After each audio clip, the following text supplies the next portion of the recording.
up, everyone, and welcome back to the Progressive Gentleman podcast. As always, we're your hosts. I'm Dan, I'm Matt. and thank you for taking the time to nerd out about music with us. Our guest today is a guy who's worn many hats in the music industry, working for companies like Greenlight Media, Spotify, 1986 Entertainment, Cobalt Music, and he also happens to put out some pretty awesome music himself under the moniker Paris, a guy who we actually featured on our first ever Hidden Gems episode back in 2022, which is crazy. Please welcome to the pod, Enrique Paris. Thanks for joining us, man. Yeah, Thank thanks. you, Dan. Thank you, Matt. Like, yeah, it's a pleasure to be here. It's crazy that we've been talking since 2022 when I first like reached out about like, hey, you guys do like a really cool podcast. Like, here's my music. I hope you like it. And yeah, it's been a long time in the making to get here. So yeah, I appreciate you both for having me here. Yeah, it's Absolutely. it's crazy that it's been this long since we we got to connect face to face too. Yeah, yeah. Well, I mean, also keep in mind that at that time was COVID was happening. So Yeah. That's true. so Yeah, yeah, yeah. it Yeah, was it's tough hard to times. believe that it's been that long that Yeah, Yeah, and I yeah, mean, we loved what we heard. We were really happy to kind of be introduced to your music. And speaking of your music, the intro clip, the new one that we just played leading into this, was actually a clip from a song off your new record called Psyche versus Neurosis. Uh, One of our favorite tracks on the new record, and we're going to talk about the new record later. We're going to talk about some of the back catalog, sort of, your beginnings, where you started, where you're at now. But while we have somebody kind of from the music industry, we figured, why don't we maybe ask some questions we don't actually usually get to ask other guests that we have on the podcast. Um, and we might as well kind of just start it off with, you've worked in many different positions, different facets of the music industry. What do you feel like you've gained from those different roles, both like as a person who loves music, but also as a musician yourself? Oh, dude, that's such a great question. And that's actually, I think this is the first time that I ever like get that question. So, what I've learned so far. Well, a few things. The first one, it's all about community, right? Like the more that I learn, the more that I work within the music industry, uh, the most successful artists are the ones that are focusing in building a community, which I know it sounds a little bit cliche, but it is, right? Like I feel that if you see and evaluate, like we're not talking mainstream artists, right? Like mainstream artists is a different phenomenon. Like they have like a massive infrastructure behind them that they're supporting. Of course, they have great songs and there's that it factor, right? But I'm talking like our world, right? I'm talking, the rock world, the independent world, the prog world, right? Like every single artist has something to offer and share with their community. And it's keep building that sort of like community and finding your niche. What I talk with the artists that I work with a lot of the times is like, I truly believe that there's a fan out there for your music. You just have to go out there and find it, especially right now where you're just not competing with other, and I hate the word competing, but it's a reality, right? It's not that you're competing against anybody else, right? You're just competing to gain that attention across like anything that it's related to their entertainment, whether if it's music, whether if it's like streaming services, podcasts, podcasting, etc. Right? So how do you differentiate yourself, right? Like noise to radio, and how do you make yourself, visible for that audience that you're trying to capture, right? So that's one of the key things. And I feel that you don't have to be a major, mainstream successful artist to establish a career and be successful at it. I think that success, that's the other thing that I've learned. Success, it's a very individual decision. What makes you happy? What's for you? The term of but what does it mean success for you? Right. And I feel that for a lot of the artists that you talk right now, it's the fact that I can make a living out of what I'm passionate about and what I love, which is playing guitar, playing music, across the world. That's all for me, right? So, and the other thing that I've learned is that the music industry is so complex, and it was made on purpose so complex for artists not to understand a lot of the processes of how to collect royalties, like how the record deals work, like what's a publishing deal. And to be fair, this comes from, this data, the era where music industry started, right? So that's the part that for me, I took upon myself to sort of like learn when I was growing and learning about this industry. And I had a band that became quite successful and start getting attention from record labels, publishing companies, and start getting offers to sign our band. I was like, well, I should take this really seriously, right? And take it upon myself because everyone that I was asking around did not know anything about the industry. So I was like, well, I might take, matters I might just take my own responsibility in making sure that, I'm aware of what I'm signing. And that led to this sort of like educational phase where, I try to learn and try to educate and try to teach people also on the complexity of the music industry. Those are the two key things that I've learned so far. And the third one, which I think is something how I handle myself, it has to do a lot of like the way that you work within the industry, right? Which is for me, first and foremost, is let the works speak for you, meaning you don't need to sell yourself. Let your work, sell what you're doing, number one. Number two, always be nice to everyone. It's such a small industry. Everyone rotates. So make sure they're I've heard always that a nice. lot. Yeah. Yeah. There's a lot of shitty people in this industry. So make sure that you're one of the nice ones. Uh, it's all about details. It's all about the details. And third, it's always about customer service, meaning you always need to follow back. So this is something that I learned from one of my first mentors in this industry when I was working at a record label.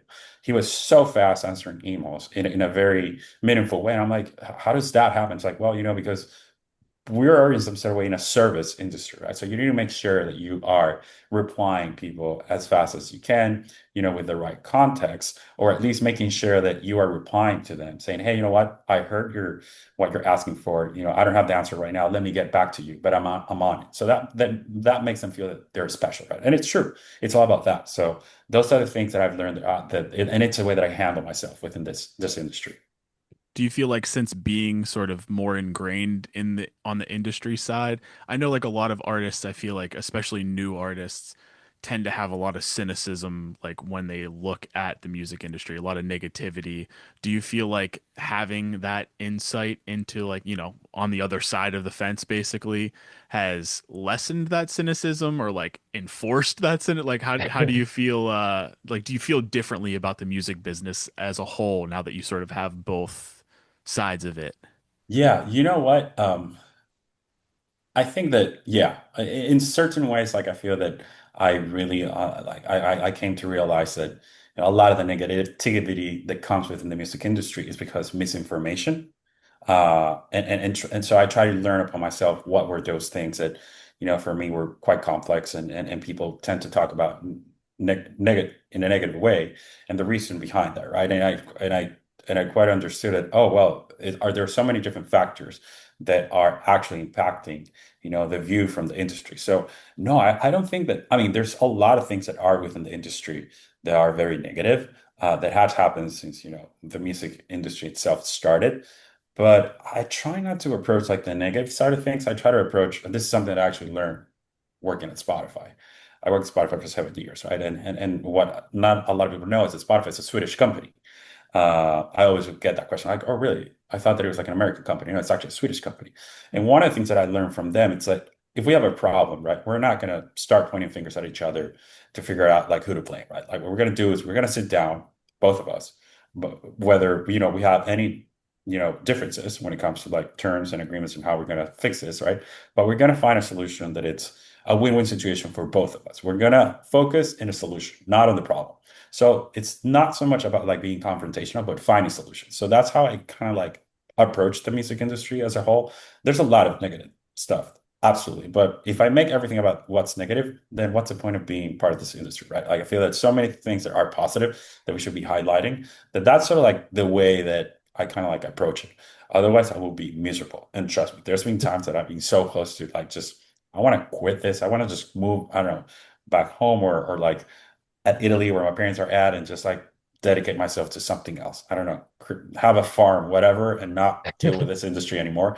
But there's a lot of positive things that come with it. And also I feel that I have a mission as well that I need to fulfill, right? Especially coming from the artist side that, transform myself into someone within the music industry from a global scale. It's funny. I feel like because you both like, you make music as kind of like, you work in the music industry, but then make guitar, music and Mhm. stuff as kind of like a hobby, but a passion. And then it's funny to me that I feel like a lot of times people when they turn like a hobby into a job, it becomes a job and they no longer like they kind of lose the passion for it. But you're like 100% in on the music, like both from a work standpoint and hobby that you're like all in. And I think that's really interesting.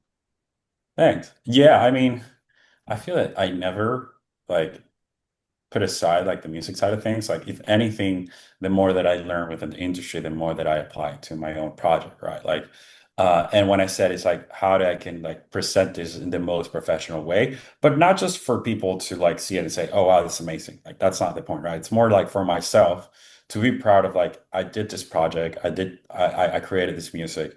It doesn't matter if two, three, or 10 people listen to it, but I just want to be proud of it. So that was the whole purpose of it. And then it was like, well, you work in the music industry. You know someone here and there, maybe you can just try to promote it a little bit more. The funny thing is that even working at some of these companies where I knew the people that were controlling like the editorial playlist or someone that I could talk to and have a major influence into position myself into a better place when it comes to my artist project, never did that. I never mentioned it to anyone at Spotify or any of my companies that, I had this musical project that I was putting out. I played fair and square, did it through like, a distributor on the side. Like everything was completely separately, as done separately. And, there's people like closest friend that realize that I play guitar, or they will see something happening. I'm like, oh my God, I didn't realize that you played guitar or you had like your own project or they had like, a jam, like industry jams or stuff like we will go and have like bands internally, stuff like that. And they're like, oh, I didn't realize they play guitar. I'm like, oh yeah, I do play guitar. I've been playing in bands and stuff like that. Like I kept that part super separately to just, I don't know. For some people that feels dumb. I just feel that it was the right path and the Feel like right way there's a of doing lot of things. like integrity in that choice. Like Yeah, make it so kudos like to you you. feel like you made it to a certain point, Yeah. without trying to cheat I wouldn't even consider that cheating because in my opinion, I probably would have been like, oh, I know this person. I'm going to talk to because it's like, oh, I earned this. I'm going to talk to that. But I mean, I Yeah. I kind of I respect the Respect the like hustle. the choice and like just completely remove that from the equation for integrity purposes. I think that is very honorable that you did it Thanks. that way. But like talking a little bit about Spotify as well and just streaming platforms in general, Hmm. I mean, it's basically revolutionized the way that we access and consume music. Not just like pretty much the world at this point. I feel like most people have either a Spotify account or Apple Music or whatever that may Hmm. be. And I know there's recently been a lot of questions about, artist payouts and splits and things like that. And there's been a lot of complaints, that these companies are taking advantage of artists or whatever. And I was kind of just, with you being on both sides, I feel like you're the perfect person to ask this question of, Yeah. what's your take on these like ongoing frustrations between artists and streaming services and the revenue splits and all that stuff across all these different platforms? Well, I think it's a very valid point. I think that we have to look at the problem from the roots of what's causing it, right? The first thing and this is something that I've learned across my years in the industry, right? The first thing or the roots of the problem is we have such bad way of reporting, meaning metadata, it's key in order to make sure that people are collecting royalties. And what we have found is that the reporting, the metadata, the way of registering, your copyrights and your IP to make sure that you're collecting, it's it's so archaic, right? Like it's so complex that there's a lot of royalties that are being missed or being left on the table. And there's articles, right, from the MLC, which is like the Mechanical License Collective, which is it, it's a it's basically an organization that was created after the Music Modernization Act, after 2018. And the main reason was, and put it in simple words, it's like all the streaming platforms, including Spotify, was saying, hey, we have all this money left that no one is claiming. We don't know what to do with it. We don't want to get sued because we have all this money and we don't know who to pay to. Like, we should create, like, there should be some entity that it's created to basically provide this payment and they will be able to figure out like who to pay, right? And that's the reason why the MLC was created, right? And there's a reason why they still have around over 570 something million sitting in black box, which is basically sitting in a pile of money where no one is having collecting because you have unmatched recordings and a very major problem with metadata. So that's the root of the problem.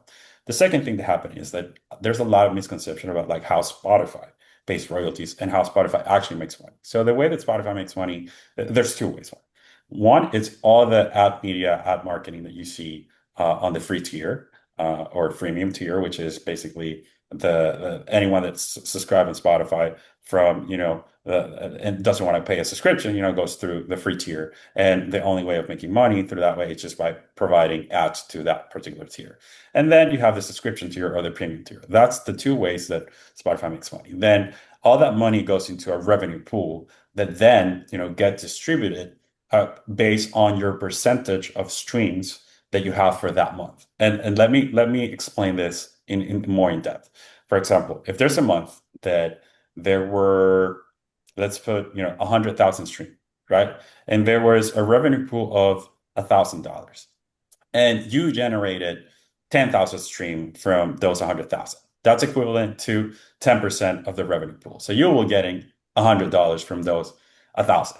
And this is just a hypothesis. I'm just putting an example. That's not the actual Right. numbers, right? Yeah, So no, Yeah. it makes it's all sense. based on the percent. So everything is based on the percentage of streams that you have for that month and how much of that revenue, it has come in. Now, there's a lot of different factors that also applies to how much money you're making.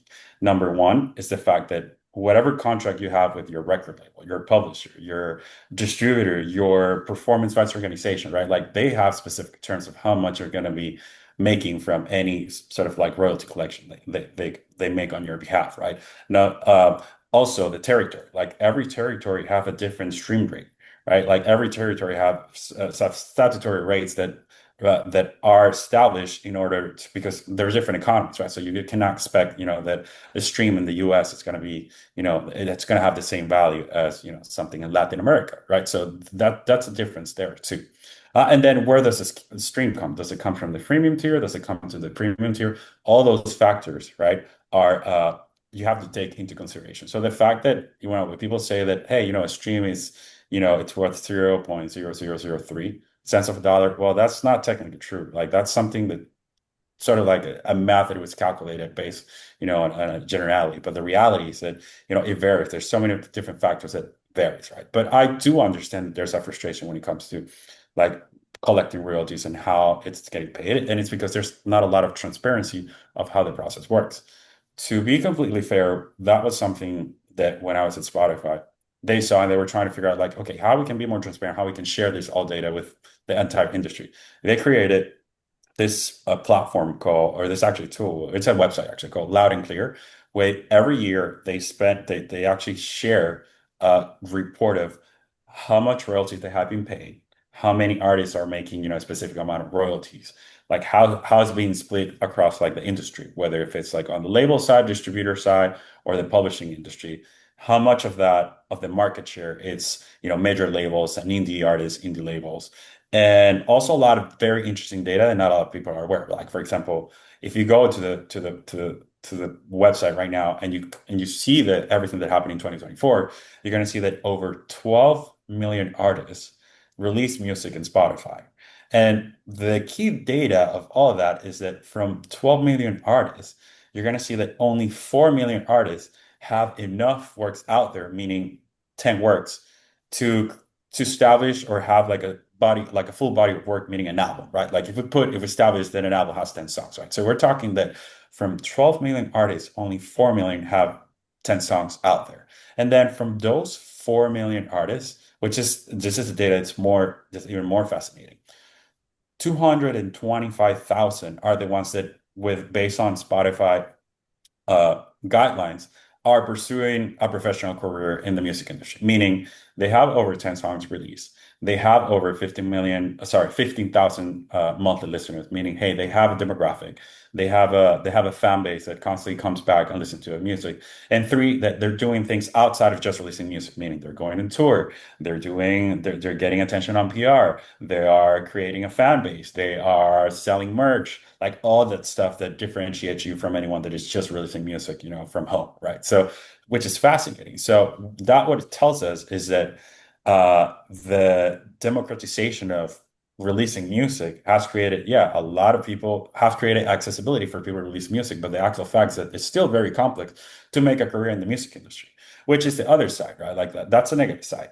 The positive side is that it allowed and streaming platforms, I believe that they have allowed a lot of artists to find their audience that wouldn't be permitted if we were still, in an era where radio was the only was the only media that you would be able to get your music out, right? Because let's be honest, like even some of the mainstream artists that we're listen that are right now dominating the music industry wouldn't have an opportunity to play their songs in radio because they didn't have a fan base. Now, if you put a song out there on Spotify and you happen or any streaming platform and you find an audience and people are sharing it, you can create your own audience. You can create your own fan base for yourself. And I think that a lot of that has happened to a lot of the artists that we follow, right? Like I'm pretty sure. I mean, I don't want to name any names, but I'm pretty sure that there's a lot of like, the Plinies of the world, the intervals of the world, the animal, well, maybe not animals as leader, but probably animals as leader. Like they could tell more about this and say,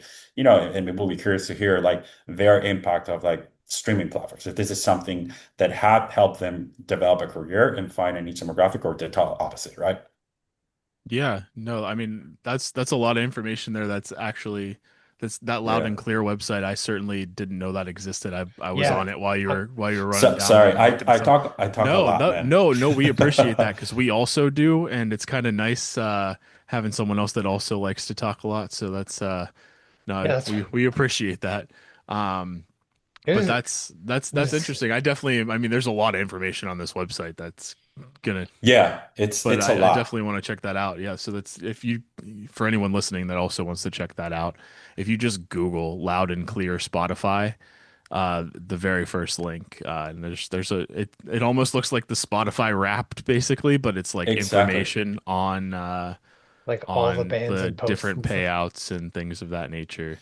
Yeah, and you Um, can and even have if you scroll all the way down, you're gonna have like two videos. And the reason I'm saying is because the team that I was working with, which is an amazing team, and they're very hands-on, we were part of creating one of the videos of how royalties flow, like how from what happens as soon as a stream happens with the platform, like how like a royalty is being generated, how it gets to your bank account, right? So I think it's very informational. And then they just added this for 2024 or 2025 for the I think it was for this year for 2025 that you can get some sort of like you can sort of like estimate like have some sort of like a calculator of like how many streams or what will be your payout, right, based on streams and oh based yeah, I like do monthly see that. listeners. Oh, Yeah, cool. yeah, yeah, yeah, That's yeah. cool. So they do have that. So yeah. Sorry, I do talk a lot. I know that it's a lot of No, it's fine. information, It's but it's fine. out there and it's surprising how many people don't know, right? And they should be knowing, they should be paying attention to this.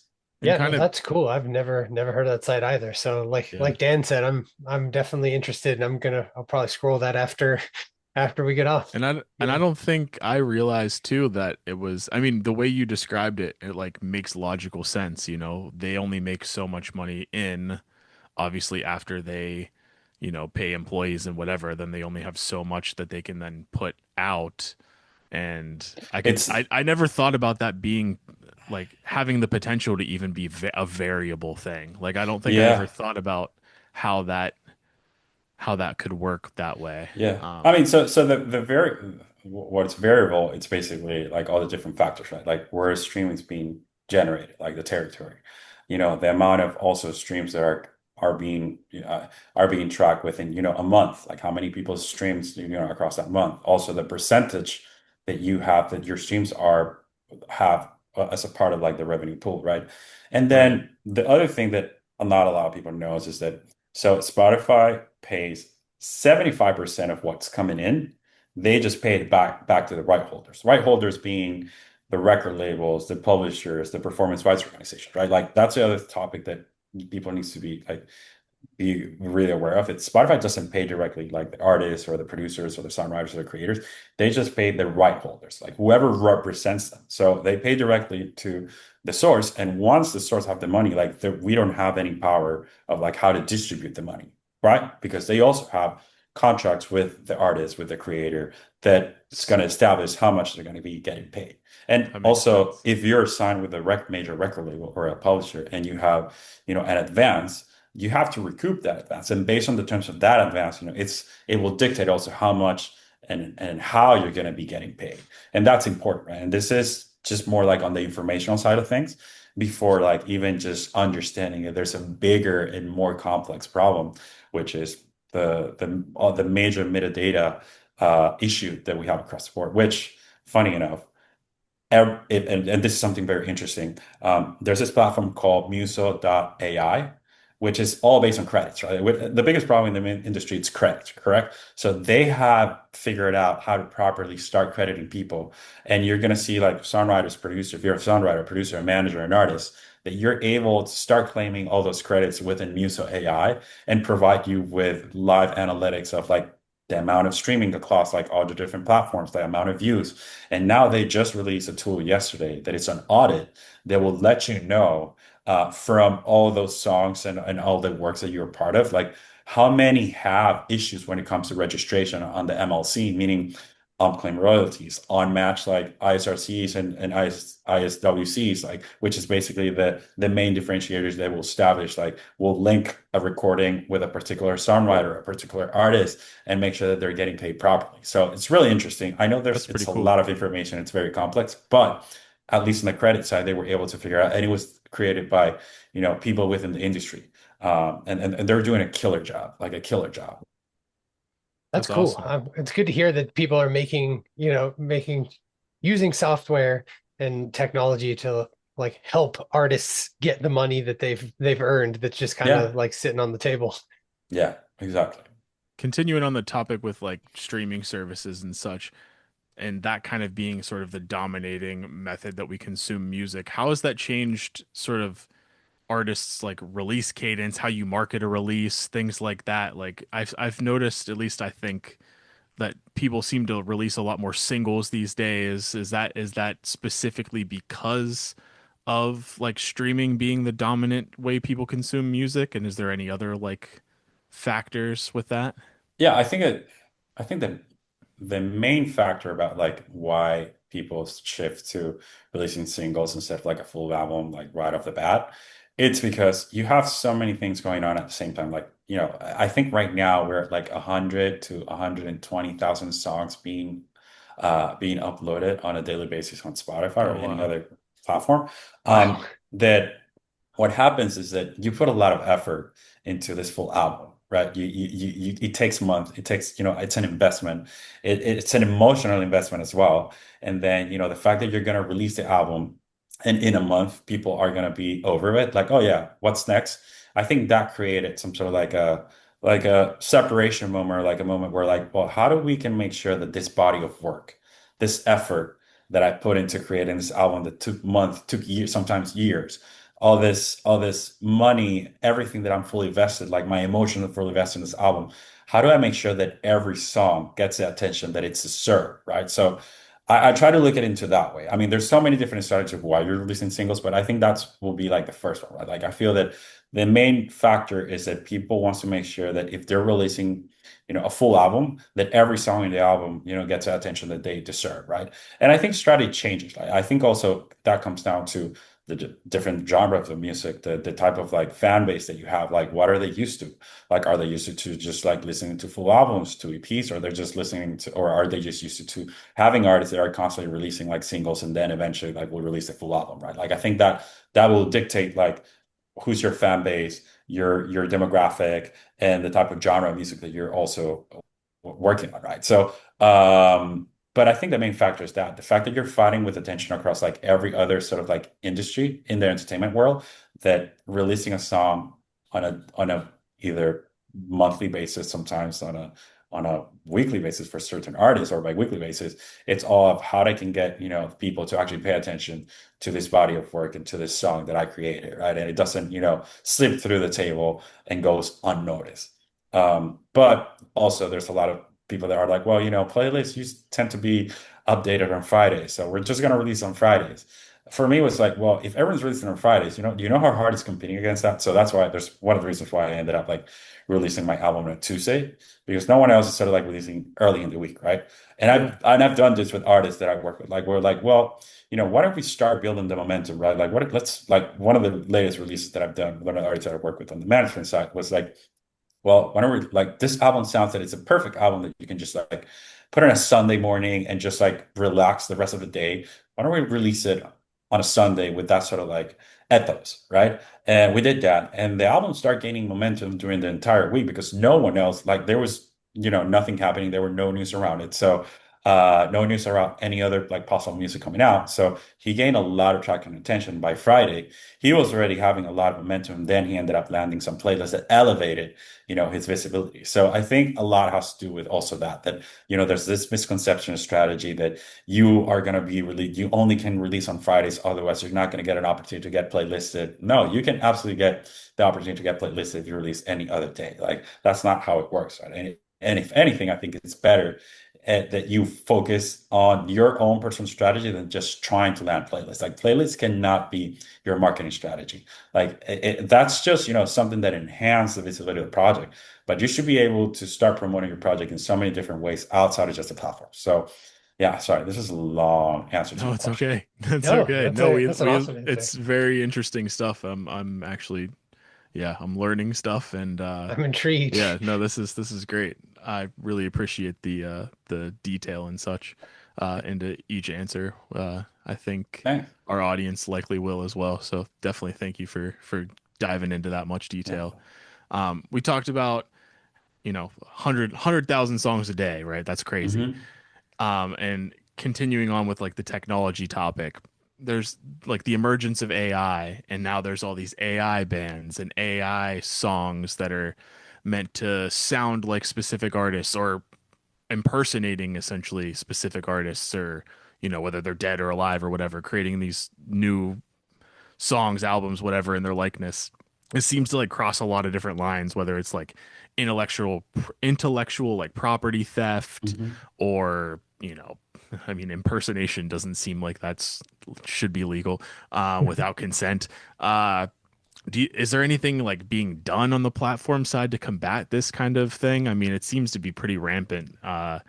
Yeah. And what's your take on this as an artist too? I mean, there's no real creativity in this, and there are a lot of people out there that are probably giving Yeah. it more time of day than it should get, and seems a Yeah, little especially in scary, the honestly. prog world where like you have these people that are so insanely talented and already are like competing for attention to the more pop music that just inherently has more promotional power behind it.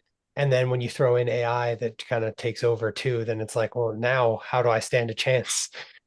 Yeah. And No, I think that's a valid question. Sorry, I interrupted. I oh don't know. no, you're fine.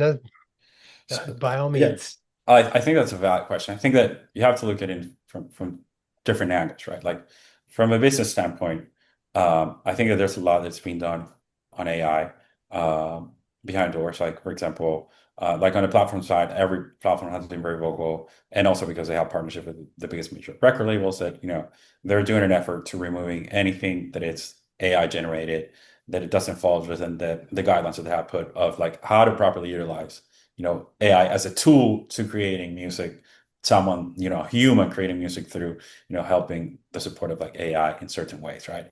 So, and I know I'm quoting a lot Spotify because that's my background.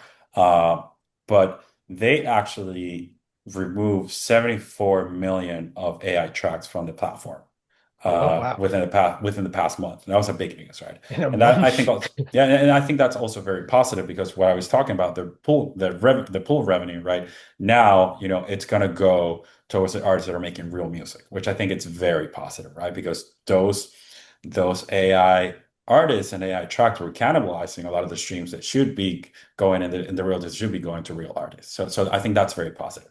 That's one of the areas from the industry standpoint. The second part is that, and this is more on the artist side. I think that if you're like more on the mainstream pop kind of things, like those sort of like mainstream genres, I'll be worried because you have a passive audience that are not on certain times, they're not really invested into the artist 100% unless, you're the Taylor Swift of the world, the Dua Lipas of the world, the 1% of the world, right? Where people are really engaging into trying to buy tickets. Everyone else is sort of like passive listening to those sort of like genres of music without really engaging with the artist. And this is something that I'm not, this is not something that I just came up with. Like there's studies and there's a lot of articles talking about it. I feel that for genres of music that have a loyal core fan base and demographic, like, any alternative genre of music that also relies a lot on the live performance side of things and that connection, I feel that they're still safe. right? Like, and eventually, what's going to happen and what's going to differentiate, someone being successful in this sort of like quote unquote new music industry with AI now being involved is the live performance. If you're able to perform live, if you're able to have that connection with the crowd, that's going to be the main differentiator from a song that is being generated from AI that where you're not going to have that human interaction of like going to a concert, paying for a ticket, seeing that person interpret that song live and make you feel something that moves you, right? So I think that's going to be the main differentiator. So on genres where people actually have to play their instrument and they have to defend their project live and they're really good at it and there's talent in it, I think we're safe. Or at least that's my positive take on it, right? Mainstream genres of music where there's a lot of passive listeners. Uh, there's I think there's let's be concerned. And if you see like the news, right, every possible like artist that it's created via AI that it's being signed by agencies, which is insane. Which I'm still very curious how they're going to monetize it. I'm sure they're going to find a way to monetize it, but um, it's mainly on the mainstream side of things, right? Because why? You have a lot of like passive listeners that not are not engaging fully with the artists. They're trying to compete in that sort of like mainstream world, and that's just my take. So yeah, Makes a lot of sense. I feel like, and I agree with you with the, like, alternative types of, genres of music, whether it's especially like a lot of the rock metal genres. There's yep, there's a lot of rawness to a lot of those records that I feel like it would be interesting to see. I feel like most of the AI stuff that I've heard is very polished, and I mean, there's a lot of that in progressive music as well, but I don't think it's able to like fully, like, I agree with you. I think like a lot of those pop artists and stuff like that, where I don't mean this offensively to any pop artists or any pop music fans, but um not as complex necessarily. Like some of the music's not as complex. I feel like it makes sense that they should be a little bit more concerned. But yeah, um Yeah, but AI yeah, is not doing complex like time signatures like I they're mean not it. coming for I'm prog. sure it can. I'm sure it can, and I'm no, it sure it definitely can. has. Um, Uh, I mean, there's projects. I was listening to a project another day. It sounds actually really good, but then I was like, well, this is like, let me see if I can like actually play this riff and work on the riff and understanding like the different variations you can possibly play it. I'm like, yeah, this is not human possible. yeah. So that I think that's going to turn down a lot of people. Like, oh, because also the fact of a lot of this music is that it's a performance aspect of it. Like, oh, let me see how that person played. Let me see if I can play. There's an element of challenge, of excitement, of like someone, a human created this sort of like incredible lick or this incredible music that I also want to learn how to play it. But if, AI is creating the song for you, and there's no way for you like, connect with that performance because you don't have someone that actually created it and can perform it live. I feel that's where AI is going to lose, right? So Yeah, I that makes a lot of sense. I never really fully thought about it in that way. Yeah, it's like I can't Uh make this voicing on a guitar unless I have 17 fingers. exactly, exactly. Or licks that you're like, no, no, that doesn't feel right. Like, no, I think it sounds like there's like three other either guitar players or they have, multiple. Like it was not human possible, at least not with the guitar. Yeah. all right, this is gonna be like the last industry-ish question Hmm. before we transition to music, and I think it kind of also is. It's a good transition question. There's been a massive shift recently, I feel like, and we've talked about it on the show a couple of times, uh, with like heavy music started to be more in the mainstream, whether it's Ed Sheeran getting on stage with Bring Me the Horizon, or Poppy and Knocked Loose appearing on the Tonight Show, or Sleep Token topping Billboard charts and selling out Wembley Stadium, and there's just all this sort of uh, excitement or like more popular uh, attention being given to heavy music. What do you think about this shift? And also, is there anything that you think you can attribute the shift to? Like, what are these guys just finding the secret sauce to get it popular, or is it the blend, like the experimentation, maybe like with a band like Sleep Token? Yeah. Uh, yeah. What are your So, thoughts? so this is like full disclosure. This is my own personal opinion. I'm gonna say this again. This is Yeah. my own personal opinion, right? I think that it's because of what I was saying, the element of like the live performance. I do feel that people like music right now, or the music space, oversaturated with a lot of like overproduced music, whether if it's, in the mainstream genres or like niche genres, like music that is oversaturated. And don't get me wrong, like Sleep Token has like that element of like production and overproduction, but it's that live element. It's a fact that it's the different main differentiator. Why? Because we were talking about it before, like starting the podcast. Like ticket sales, like the ticket prices are quite expensive at the moment. So why am I going to go to see an artist that is playing a backing track and then has some autotune on the microphone and just like go to a show where it's just mostly lights and someone like jumping on stage? And don't get me wrong, there's nothing wrong with that. Like there's a crowd for it. It's not something that I would go to, but why would it pay like $200 to see something like that, right? Like where's the performance element out of it, right? Out of, having an amazing, light design and light engineer that is doing all the effects for you, right? Like I might rather just, sit up the comfort of my home and just listen at the record, right? So I think that's the reason why that people are going back into, hey, there's a performance element, there's a live show element here that I'm really curious to watch live, because I know that it's not going to be backing tracks, or it's not going to be, like a sequence or something, and then someone just singing on top of it, right? Like a karaoke style.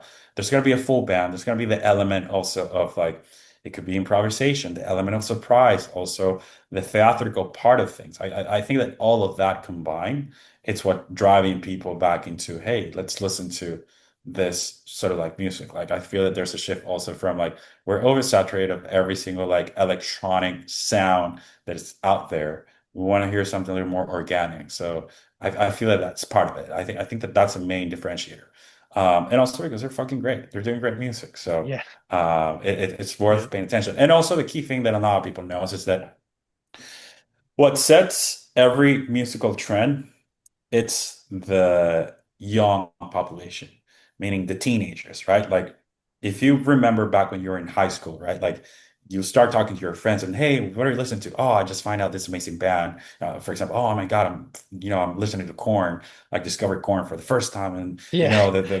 their tuning is so down. They play like seven strings, and that led to finding more stuff, and letting more, like, or popular mainstream bands that led you to get more deeper into the genre of music, right? Which I feel it happens a lot. Like, for example, early 2000s, where, pop punk was kind of like a thing. And then you start listening to Blink-182, and Blink-182 led you to start listening to No Effects and some of their influences. And then you go down the rabbit hole, and then you go like Strung Out, and then you go like all the different genres. And then you discover hardcore music. And then you like, it's sort of like when you're a teenager and you're sharing music with your friends, which is the most special thing to do, that's where the music discovery happens. And that's how, the music trends happen. And I feel that there's a population right now, very young. They are discovering the instrument, they're discovering that, playing a band is cool again. And they're putting, this sort of like bands into the mainstream again, because it's dictated by the young generation, the young population. What are going to be, the cool the cool sort of like genres to listen to. And there's a nostalgia period as well that you see with all these different tours that are happening, all these different bands, and also a lot of people sharing these experiences with their kids, right? And a lot of our generation have kids that are starting to be teenagers, so there's that element too in there, where you're sharing some connection with your dad, and you're sharing that connection through music, which is very special. It's funny, you just described like my I was gonna trajectory say for the same music. I thing. like I like think all of those us, like bands specifically were like Yeah, huge like for that me. like corn Slipknot, like Linkin Park era, like yeah. where And that specifically transition Blink-182 into No into Effects no too. Like effects, that was yeah. like my Yeah. transition. So Yeah, and that leads to other stuff, and then you start finding like the more like niche stuff, and then you find like, for example, for me, like a breakthrough moment was when I found this Canadian band called Belvedere, like, and they were fucking great, and they happened to be playing at my hometown, literally like 6 months after, and just watching them live after I discovered them, like I was obsessed. And now there's full circle moment, because now Steve, shout out to Steve, like he's a singer, amazing guy. Now I work with him on some of the more like business side of things. And I was just telling this story about it, and he's like, "Oh, dude, that's so amazing." So it's one of those things, right, where you start finding like those moments, and then you go like deep into the rabbit hole. And I think that's happening currently with a lot of like the new generation, and then them discovering, what it used to be corn for us, or things like that, right? So stop being gatekeeper and just support that. yeah. Yeah.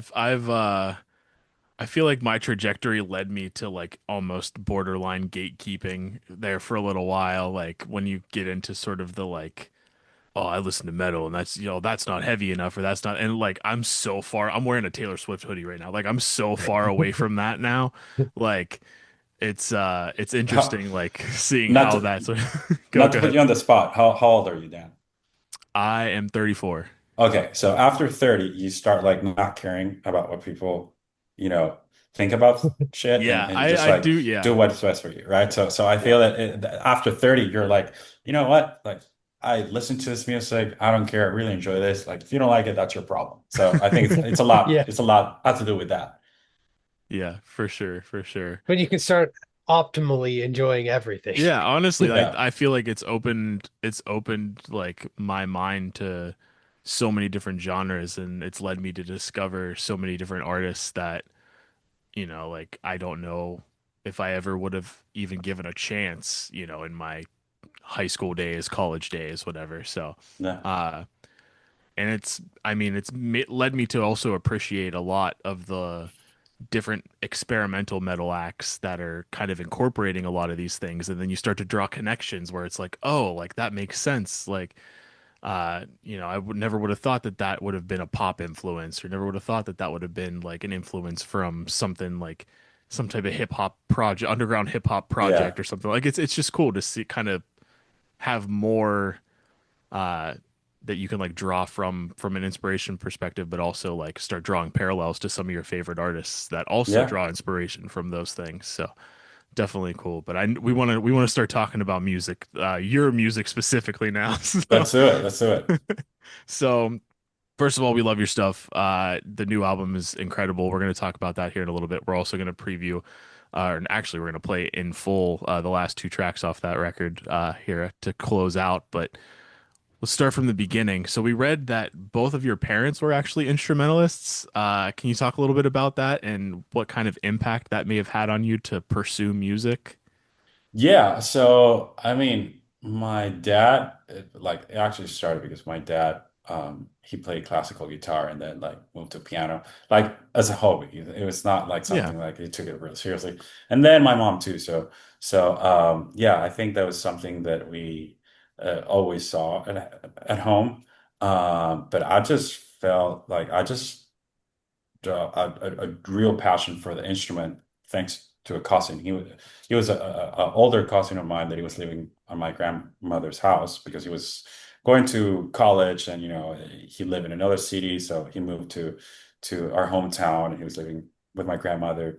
He was 10 years older than me, and he's the one who actually introduced me to the rock world in the way that I know it, right? Which was like I feel the first interaction was there were three or four bands that were key for me at that time. He introduced me to The Cure. He introduced me to Iron Maiden. He introduced me to Guns N' Roses, and he introduced me to the Ramones. That that experience shaped my entire musical journey so far. And then I remember my mom, which also loved like the Beatles and all that stuff, like showing me like Queen and In Excess and all those bands, right? So which from a different era. So I think that shaped sort of like my musical journey so far.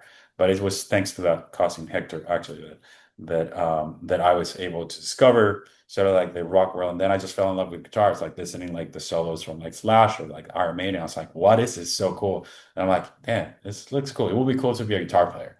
So I don't know. I just drew a passion for guitar. And when I was 15 years old, then I actually started like I always like, hey dad, I want a guitar, I want a guitar, I want a guitar. It's like, no, electric guitar is so expensive, and then you have to buy like an amp, and it was not that it was too expensive. It's like there's so many like you need to be committed for it, and I don't know if you really want to be committed. And I was such a stubborn person that I ended up like saving money, ended up buying my first guitar, my electric guitar. I actually gave them money toward that. Like, hey, I know you're going for a trip for like a conference or something. Can you buy me a guitar? Here's the money. He ended up buying me like a better guitar that I was Nice.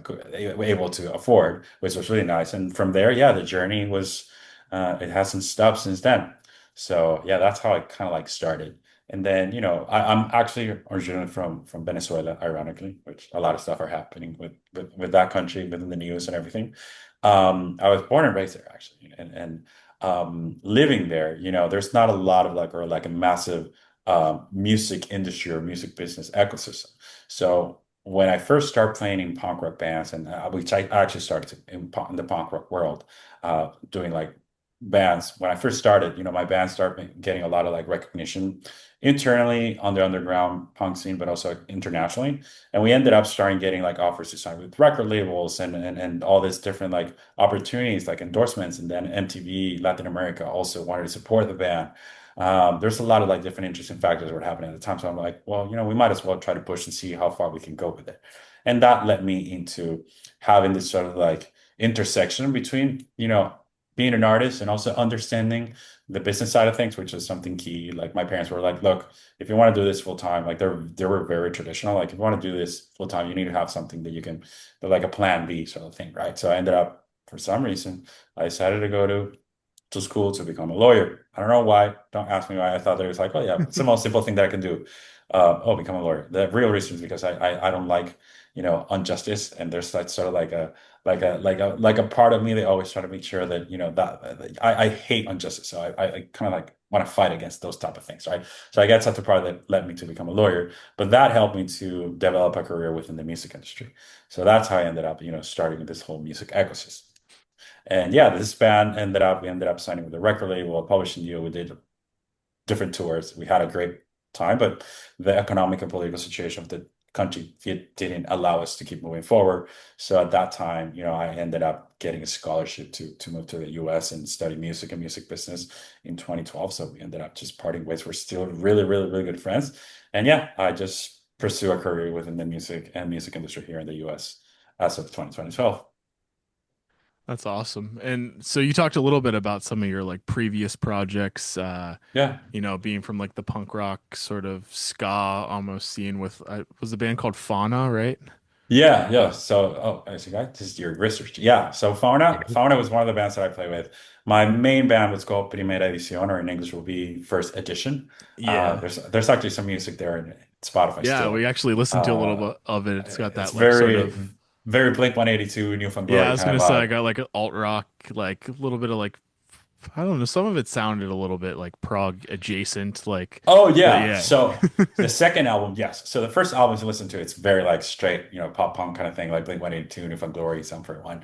The second album, which was we did it. The thing is that between the first album and the second album, there's like a major difference of like age and how much we mature when it comes to like music. So the second album is a little more like has that alternative proggy kind of vibe. Yeah. So yeah, no, no, totally. Yeah, yeah, you're And 100 then right. and then were you also in Dankrupt, right? Is that which was kind of Yeah. like that reggae hip hop sort of sublime type Like sound? ska. Yeah, that's crazy. That's a crazy story, and they're great guys. So when I moved to the U.S. Back in 2012, I moved to go to this institute here in California called Musicians Institute, MI. Right, I got a scholarship to go there to study music and music business. Was very excited about it. It was a great time, and then I met these guys. I met the drummer at that time, a former drummer, Tim Canton. And he had this band. He's like, "Hey, dude, we became really good friends in one of like our classes." And he's like, "Hey, dude, I have this band, called Dankrupt. Like, we're jamming. I think we need like, another guitar player. If you want to come stop by, like, it'll be cool." Ended up jamming, hitting it off like off the park. Like, oh, this actually is really good. I really like the music. I really like the guys. They were very nice. And yeah, we ended up like playing a few shows together and became, like a band. They were already a band. I was just like an addition to it. And then we formalized the band as a quartet. And then from there we added Derek, which was a keyboard player, and it was a five of us. Tim left the band. We ended up adding Justin on drums, and yeah, we did a lot of fun stuff. We ended up like touring across like the West Coast. We ended up playing like in Alaska. We ended up playing like a major festivals in Mexico. We even got offered a record deal with a record label that had very successful. I'm not going to name it because they were like in the middle of like a dispute, like a legal dispute. But we had the opportunities to work with a lot of people that we thought that were unreachable. And funny enough, yeah, I mean, they keep going, they keep doing music. It was me that around 2019, 2020 that I was exhausted of everything that will require to get the band to that next level. And I've been through that already. I was like, you know what? I think I'm just going to focus on doing my own thing, meaning my own personal project that I always wanted to do on the guitar side. but also, yeah, working more like on the business side of things. I feel that I can provide a lot of support to artists in this way and still be close enough to the music because I have that background. I learn from my mistakes, from my errors, and I can, teach based on that. Very cool. And with that sort of like broad, like punk rock, pop punk, alt prog, reggae, hip hop, whatever. How does being in, bands with that massive sort of array of genres, how has that helped to sort of shape your current approach to both like music production, songwriting, like how you create now as your, in your solo project? I guess it's because I always was like a metal guy and always like the shredding part of things and aggressive music and technical music. A lot has to do with my guitar teacher, my first guitar teacher who actually like was a major influence and shaped the way that I play and everything. It's called Damian Mexicano. Shout out to Damian. I'm pretty sure he's gonna listen to this podcast. Nice. Um, and he still to say supports me and I still go to him like if ever any advice or anything. That's Um, cool. but I think that for me it was more about like being like the fun of like being part of a band, being part of something bigger than just like my solo project kind of thing, and enjoying and understanding like what each genre of music has to give and it has to offer. And that just shaped like my entire journey on what my own like musical project. So always been a metal guy. It's like, okay, but always like enjoy like coming like from that punk rock sort of like hardcore kind of vibe and exploring like other genres, other sort of like sounds. I'm like, oh, this is interesting. I wonder if I do this like more with an approach that it's more like on a seven string kind of thing or like a down tuning kind of like approach, stuff like that are have helped me to just shape my sound and shape who I am with regards to like PAARIS, my project. So yeah, it has to do a lot with just like how to approach that, how to absorb all of that and take it, and translate it into my own project. Very cool. And so the title of the new record is Sic Parvis Magna, which means greatness from small beginnings. Yeah. Is there a personal story or emotional journey that inspired this record? Oh, And is it one. one that you would want to talk about, Yeah. basically? I'm super comfortable with talking about it. Yeah, Okay, cool. absolutely. I feel that when I start when the writing process of this album started, I think I was mentally and emotionally like in a very, very, very dark place, like one of the darkest places ever. And I was just trying to showcase that through music, like music, like any other artist, it's sort of like my outlet, right? And a lot of the songs talk about that. Like, for example, I'm terrible sometimes in expressing emotions through words. So I try to express them through music, right? So that's the reason why that if you listen to the album, it has that sort of like melancholic, nostalgic kind of vibe. Um, but yeah, I was just trying to fight like this inner demon. So this became sort of like my catharsis, right? Like, all right, I'm gonna do an album that reflects exactly what I'm going through. I'm gonna go deep into the emotions. I'm not gonna be afraid of like trying things out that are trying to express what I'm feeling at the moment, and just place that or put that into music. So that's what I did, and that's why the album has this whole sort of like process. And there's a reason why you're gonna start listening to the songs, and every song goes through an emotional phase kind of thing, or like battling between like sort of different emotions. And then you have like, funny enough, or ironically enough, the last song that I did for the album was Nova Initia, which is some sort also like a Latin term, which is more like new beginnings. And it's because I was already feeling, I was at a better place at that moment. So that song has a little bit more like of that positiveness when it comes to the approach of composition. But yeah, it's basically a story about like how do you fight like your inner demons and how do you feel, when you're struggling with, self-doubt and a lot of different things that we all go through and a lot of emotions that also like men don't talk about, right? Like there's just there's this misconception like men have to be like tough and you don't supposed to talk about emotions and suck it up. And the more that I learn about like, and I was completely open with two of my friends, like, hey guys, I'm actually going through like a very depression, like a depression phase. Like I haven't told anyone, it's been hard. Like my wife knew without even telling her, and she was like a great supporter. I always have been a great supporter. But when I start opening about it, you have no idea how many friends I thought they were like super tough and badass. Like we're like, oh man, I'm so sorry. I actually went through that. I know how it feels. So people start opening about it. And funny enough, this is something that ironically, um, I now play in a band called Discord. Great friends from back home. It's more like a metalcore band, super fun. I'll share with you later. And the Ooh. singer, Yes, is please. also a super badass guy, very tough, like scream, his lungs out when you see it. Like he has been going through stuff like that, and we were able to talk about it. And it's like, oh, so there's a lot more people that it's going through this sort of like journey as well. And the fact that you need to talk about it, like I know a lot of people say it's like, oh, use therapy if that works for you. There's people that doesn't work. Talking to a friend works for you, or just literally, which is the one that I joke the most, like go to a freaking metal rock concert and just go on the mosh pit, and you'll feel 10 times better. Like that meme It or is GIF true. that we're going around like this is men's therapy, and you see like people on the mosh pit. I'm like, absolutely 100%. That also works. So do what works best for you. For me, was just sort of like talking to my friends and then like expressing it into music. So yeah, Yeah, I feel like in the new album, like there's a lot of songs where like you have these sort of like you can kind of feel the sadness in the guitar, but then there are points where it's like very beautiful and sort of like it kind of seems like, oh, as far as the emotions, it would be like, oh, I feel really sad and down.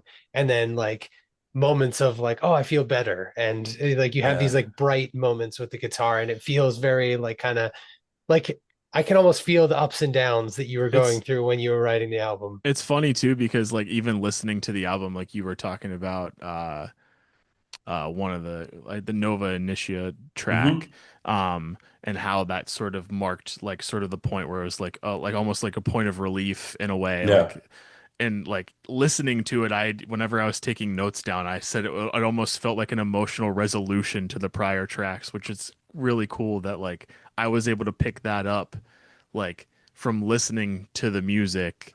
And like yeah, there, and that's the thing too, because I feel like a major challenge of instrumental artists is being able to convey emotion through instrumentation. With lyrics, you're able to hear it and, put meaning yeah. to it because it's words and you can, figure out what it means that way. But, I feel like we were able to get a lot of that emotion just through this instrumentation. And I was curious, I guess this is kind of a question too, is there like a special sauce, special recipe type situation like that you can put into a song or album that makes it, makes the listener be able to feel those emotions. Like it's interesting how, I feel like some instrumental like records that you listen to, you're just like, that was a technical masterpiece. And like, it was just almost someone was just doing, they put on a clinic, look how good I am at, my instrument. Yeah. But not all of them, I feel like, convey emotion. This record, I feel like does. And I was wondering, what, Thanks. what do you have to do? Like how did I think that's thanks. I appreciate that. And that means a lot because that's what I was trying to pursue with this album, like removing a lot of like the technicality of it. And if you compare it with my previous EP, my previous EP is a little more technical than this one. This is more focused on the songs and the emotion that I want to like share. But to be fair, to be honest, like there's I wrote the album three times. Like I rewrote the album three times. Oh wow. I first wrote all the songs, and I'm like, oh, this is good. And then I share it with the producer Alex Garcia, and he has this thing, an amazing, and crazy, crazy talented guitar player and producer. And he was listening to the album, look into like everything will be like fine, and then he will like stop for a moment and start thinking like this could be better. And I'll explain why. And then we'll just start talking about like how you can like share like how you can express certain emotion with the guitar by doing certain things. And I was like, oh, this is quite interesting. So I rewrote it. And then on the third time, I'm like, we start listening to it and then we're like, well, there's other things that we could potentially do to evolve and get the song to that next level. So yeah, we wrote the album, like I had to rewrite the album three times. And it took, I think my wife was joking about it. You're like, I've listened to this demos like for the past 3 years. I'm so happy that the album's coming out on Tuesday, so we can move on to something else. But yeah, I think honestly, we're just focusing on the song and what the song dictated, right? And trying to share those emotions more on certain phrases and how to like make the guitar sound to make you feel that emotion and make you grasp it, than just focusing on the technical part. I mean, there's some technical part of it, but it's not as much as my previous album. But I'm really proud of it. Like I feel that the emotion is there, which is the most important thing. And at the end, it's all about like how you can share. Like the beautiful, like the nice thing about instrumental music is that because there's no lyrics, anyone can grab that music and take it and create their own ecosystem, their own world, right? So regardless of what you're going through, like maybe some of the songs will speak to you differently than what they meant to me, right? And I'm always curious about that, like what people feels about, like, or how do they interpret, songs that maybe I wrote for myself when I was going through like specific times, and how does it make them feel, right? That's the beauty of like instrumental music. And by no means I don't think that I'm like I'm an amazing guitar player, or like an amazing songwriter, but I just try to stay true to what I feel that makes me the music that moves me, and what I want to express with my own music. Yeah, that's and first of all, we'll disagree. We think that you're a pretty amazing Yeah. guitarist and songwriter, so we'll just go ahead and Thanks, say man. I that out appreciate loud. it. But so we have like two more questions left. I know you Yeah. kind of are on a time No, no, we're crunch. Are you good. We're okay? good. We're good. Okay, I Yeah, we're just good. wanted to make sure. I want to be respectful of your time. So, um, there are several features on the new record, Hmm. and also, you had Anoop and Jacob Umansky, drums and bass Yeah. respectively. And Joey Isso from Arc Echo on Oh, keys. damn. I don't think. Yeah. Ooh, Okay. I didn't Okay. know Yeah. that. Yeah. That's Joey That's a Killer. Oh my stacked God. roster. Yeah, Dude, that's awesome. he's one of my favorite musicians ever. Like, honestly, look, don't get me wrong. Anoop, killer drummer, one of my favorite drummers ever. Nicest guy to work with, the most professional one. Like, he's been part of my 3 albums, and I'm very, very thankful of considering him now a friend. And having Jacob as well, like killer bass player, Oh, it's he's a part of freak. I mean, they're intervals. both. Yeah, I was gonna say they're both freaks. They're both yeah, incredible, they're incredible both like, musicians. top 1%. Oh yeah. But Joey has something that is like this virtuoso on the piano. And it's not because, like, yeah, he's a virtuoso, no doubt, like very technical. But he's someone that you put a song in front of him, and the way that he creates emotion with his keys, it's out of this mind. Like, he elevate every song that he works on. At least on my albums, that's how I feel, right? So, and everyone, to be honest, like Anoop as well. Like, I'll share with him like drums, and he will just create something out of this world. And same with like Jacob will be working on like bass parts, and he will like text me like, "Hey, dude, I feel that this works better if we change this note to this." I'm like, "Oh yes, absolutely. Feel free." Like, that's the part. Like, that's what I love about like my project is it's how people would interpret the music, and having them being part of the album, and just like, "Hey, you have this is a white canvas for you. Do whatever you feel is best for the song, and we'll go from there." So that part's been great. But sorry, yeah. No, no, that's it's basically just what was it like to work with these guys? Clearly, you kind of started to tap into that, and and also we were kind of interested too in just like what artists in general do you draw inspiration from? I mean, obviously these guys that you just mentioned are all masterclass sort of household name, super, spotlight kind of guys in the scene. What other, I'm sure you draw inspiration from them both from a creative Yeah, process since you get to work with them, but also yeah, probably a lot of their other projects. And you've mentioned like Aaron Marshall, you've mentioned yeah. Pliny, like are there, what other artists are out there that you sort of draw inspiration from as you go through this process? So I'll tell you, because there's different buckets, right? Like inspiration musically, of course, all the ones that you mentioned. Like, I feel that, the fact that I do feel that there was a before and after on the guitar world and the guitar scene, with regards to like how noticed it got after, you saw like Animals as Leader, Pliny, Intervals.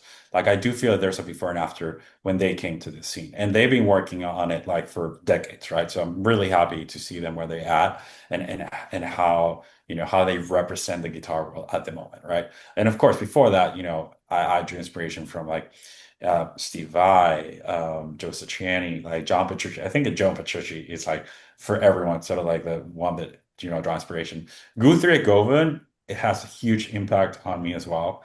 And then, honestly, well, my guitar teacher, Demi McConnell, I think he was the first one who helped me to understand, or like was sort of like an influence for me on how to play guitar. But I do draw inspiration from other genres of music and other bands, like Go Penguin, for example, which is sort of like a more like modern jazz kind of band. I love them. I love like how they handle melodies and how to then like input a lot of like technicality in their music, but also make it sort of like commercial. I love Snarky Puppy. It's one of my favorite bands in the world. I've seen them Nice. so many times live, like, and I'm just fascinated by the way that they approach music in the technical way, but also how to like express emotions and have that sort of like also popular aspect, or pop aspect within them. Yeah, dude, there's so many, even pop music. Like I really like certain like artists on the pop side that I feel that like production wise have inspired me. And it's more about like the producers that they work with and the actual artist itself as well, right? So yeah, I think it's a little bit of everything. Like I don't um I think I listen to every genre of music with certain level of respect.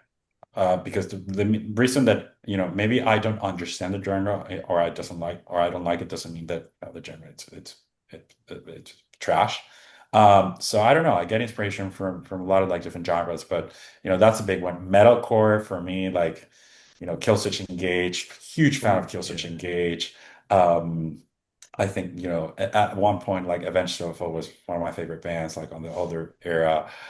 Combat Kid, it's a huge like influence as well. Like, I don't know, I just grasp from everything that I listen to and then just try to pile it into like what's my favorite, how do I can express my music, right? Like, what will be like my sort of like signature sound, right? Which I think I'm still working on and still trying to discover it. But yeah, that's where I draw inspiration from. Like it's all over the place. Like a lot of synth pop kind of thing. Like a lot of like melodies. Like I've worked with a lot of like amazing songwriters and producers, and in all my roles. And see like for example like a Bonnie McKee, which is the queen of pop, like working on melodies and stuff like that. That's inspiring. Like stuff like that, right? So yeah, that's where I draw inspiration from.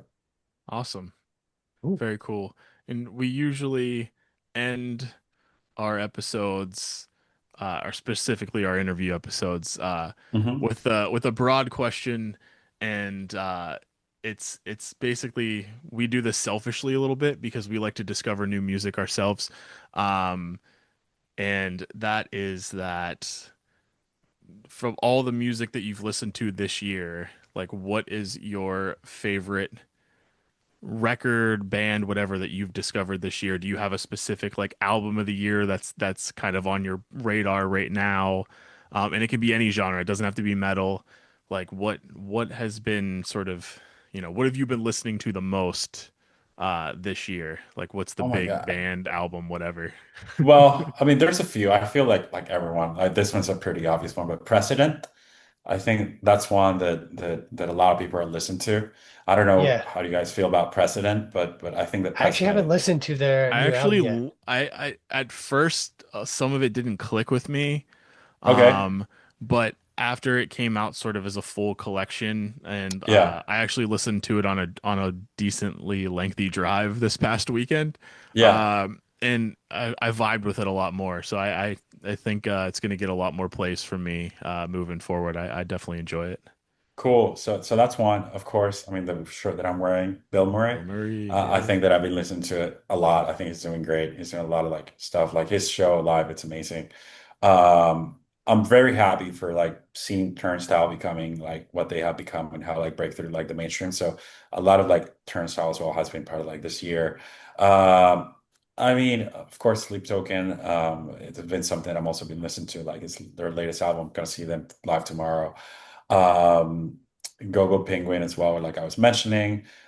On the pop side, there's this guy called Summer, which I know he has like a song called 12 to 12 that like it's very popular out there. Like I really enjoying like what he's doing like on that sort of like more like rock alternative kind of vibe. And yeah, that's honestly, I mean, Deftones, the new album's been like really, really cool. I do What really else? I'm enjoy trying that to think. Deftones album. I'm gonna say I need to spend more time with that record. I only listened to it once through. I need to spend more time with that. I mean, I've listened to it. It was good, but I hear a lot of people raving about how that's like their album of the year, and I need to spend more time with it. It's really good. It's really good. And then, I mean, there's this band, they're fairly new. They're like more like on the pop punk kind of thing that I really enjoy and that there's some sort of like a comeback there. Super sometimes. They're great. And yeah, I mean, also if you want to listen to like the current band that I'm playing with, it's called Discord. We're actually finished. We just finished uh, writing and tracking the new album, so I'm very excited about that. I did a tour with them last year on their 20th anniversary across South America, and it was like we had a blast. And just being live, like performing again, was after like a few years was just amazing. So yeah, I'm really excited about like what's coming down the line with them. Yeah, that's everything I'm listening to right now. And of course, classic, like the typical classics as well. Like I love to revisit all the time, like what Aaron like is doing with intervals and like Pliny and the Animals of Leader guys and all those cats which are killer, right? Yeah, definitely all of them. That's a solid list and some good homework for me to check out a few of the bands Yeah, that I know. I've I've been never listened to before. So I I jotted a few appreciate Yeah, that. down. yeah, no, try. I mean, let me know how it goes, and then feel free to text me back, like, dude, what the hell? Like, what are you listening to? What's wrong with you? No, I'm sure it won't go No, that way, but yeah, I'm looking forward to checking a lot. I'm looking forward to checking the band out too. I'm excited to yeah. Yeah. just, yeah, that's gonna be sweet. Oh, one more. Sorry. Have Yes. you listened No. to this project? Let me look for the name. It's I think it's like a comic project that it's quite funny. They do sort of like a metalcore, but it's like a cartoon kind of thing. I'm looking for the name. Probably people know this already. Let me see where it is. I'm looking The only when to you said cartoon, the only thing I could think of is Metalocalypse that doesn't ring the bell. It's called I have it somewhere here. or Death Clock is the Lost Souls. Lost Oh. Souls. Yeah, yeah, yeah, yeah. I just It's find it funny like because scrolling. oh, I see that now. Oh, they I, have a I, decent I chunk of monthly listeners and yeah, I found it like scrolling on like huh. I don't know what social media, and it was sort of like a cartoonish kind of thing. I don't know. They don't look at our AI. I might be wrong, but I just found it funny that it's sort of like it became like a cartoon kind of band thing, and their music's quite good. So yeah, Ooh, I'll have to check that out Nice. too. Yeah, definitely gonna check that out. yeah. Very cool. For some reason, when you said like, "Oh, it's like this," like, I thought I don't know. I heard like joke and metalcore or something, and my brain went to clowncore for some I reason. did, I Uh, did too for some That's reason. great too. Like that's great too. Yeah. that's where my Yeah. brain went. Oh man. All That's right. great. Well, we've taken up enough of your time, and we really appreciate your time. Thank you Yeah. so much for a lot of the in-depth answers to the industry stuff and digging into the music stuff a little bit there too. And we love the new record. We're excited Thank for you. everybody listening to this to check it out. It's definitely. I mean, we're fans. We were already fans, but this is definitely we feel your best effort to date, and we really hope that this is the one that maybe gets you where you deserve to be in the spotlight in this genre. And so, thank you so much again for joining us. Yeah, we appreciate And it. yeah, we really appreciate your time. No, thank you guys. Like it's been an honor to be here. You guys are doing a great job. Thank you for everything you do for like the proc scene. Like I love your podcast and also for being, the nicest guy ever and so kind of like when I first like reached out to you guys in 2022, you were able to you reply back and listen to my music, and with deep care. And now, we're doing this podcast. So I really, really appreciate you guys for giving me the opportunity to be here today. I hope this was a fun and entertaining Oh, it was great. episode, and I hope that people listen to it doesn't get bored with all the stuff that I talked. No, I think people will love No, it. yeah, It's so honestly, interesting. it was cool. It was a cool change of pace too from, we usually are just strictly, music side of things, and it's cool to have a little bit of The industry. diversification, yeah, in the episode, and I thought that was really valuable. So, Thanks. thank you for diving into that. We really appreciate it. And don't be a stranger, obviously, reach out anytime, and whether it's just to talk music or send us something new or whatever it is, we're always around to chat too. So, I Yeah. uh, will. I'll take your word on that. awesome. Definitely do it. So thanks again. Again, our guest was Paris. His new record, Sic Parvis Magna, out Tuesday, October 14th. And now, for like a little treat, we're going to premiere for the first time the final two tracks from that record and our personal favorites, at least my personal favorites. I love the way these two flow into each other, just sick. Uh, Interlude 2, Harai and Mandela Effect, featuring I Built the Sky, by the way, which is Yeah. also sick. Um, So yeah, check these songs out and check the whole album out when it comes out on Tuesday, October 14th. Thanks again, Paris. We appreciate you. I thank you guys. Let's go. Thanks.